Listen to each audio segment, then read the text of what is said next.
El fenómeno de la explotación infantil es altamente complejo, no solo por las maneras en que se ejerce, también por los factores que la propician, particularmente en países como México, donde millones de habitantes viven en distintas situaciones de vulnerabilidad.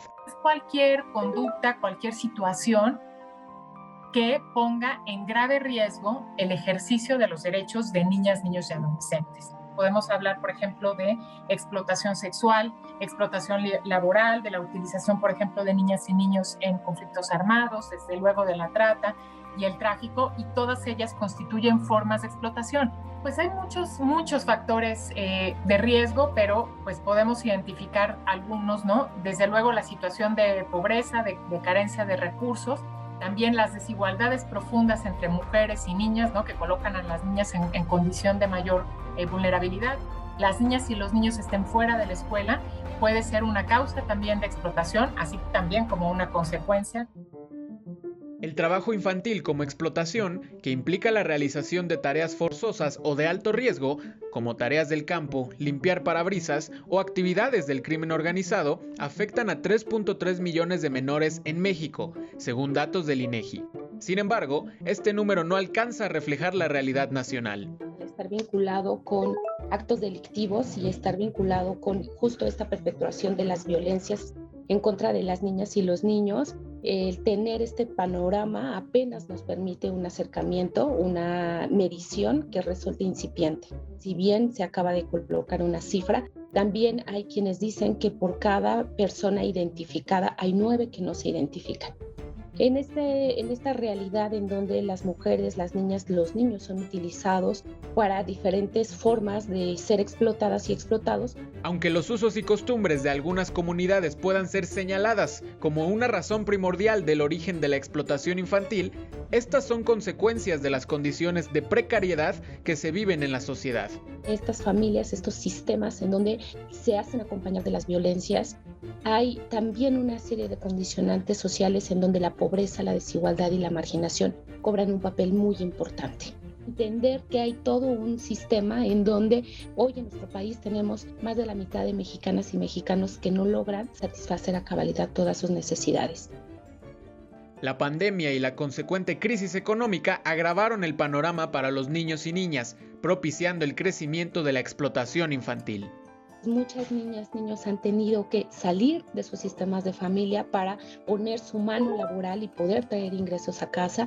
No tienen factibilidad para integrarse a los escenarios escolares. Muchas de ellas y ellos han sido implicados. Se ha triplicado la cantidad de niñas y niños en el trabajo forzoso. Y entonces aquí estamos frente a un escenario que se complejiza cada vez más. Desde un punto de vista jurídico, la protección contra la explotación infantil en México comienza desde el artículo 1 de la Constitución. Sin embargo, la atención particular se intensificó hasta años recientes, a través de mecanismos de amparo para la niñez. Dentro de la Ley General de Derechos de Niñas, Niños y Adolescentes, expedida en 2014, se estableció la figura de la Procuraduría de Protección para los Menores, la cual busca cobijar a infantes cuyos derechos ya hayan sido violentados y proveer un acceso a la atención tanto a nivel federal como estatal. En el caso de la Procuraduría de Protección a nivel federal, está adscrita al Sistema Nacional DIF y justamente estas procuradurías se encargan de la atención a los niños, niñas y adolescentes que ya han visto vulnerados sus derechos. Por ejemplo, pues en los casos de niños víctimas de explotación, migrantes o quienes pues requieran niños en condición también de abandono y que requieran de una protección especial. Esta procuraduría, pues además de tener la coordinación, ¿no? de estos sistemas de atención, se encarga de representar jurídicamente a las niñas y los niños pues en los procesos que se requieran, ya sea judiciales o administrativos. El Sistema Nacional de Protección Integral de Niñas, Niños y Adolescentes es otra de las instituciones gubernamentales que se originó tras la publicación de la Ley General de 2014. Las acciones a través del CIPINA buscan no solo defender a la niñez, sino encontrar maneras de prevenir violaciones a los derechos a través de políticas públicas. Las políticas públicas no solamente son de atención a estos casos, sino una adecuada articulación de políticas públicas, lo que lleva es a la prevención de la explotación infantil, que es lo más importante. No queremos tener que remediar, sino prevenir a través de acciones del sistema educativo, de acciones de igualdad, de salud, de participación, en fin, de una visión integral de los derechos de niñas, niños y adolescentes.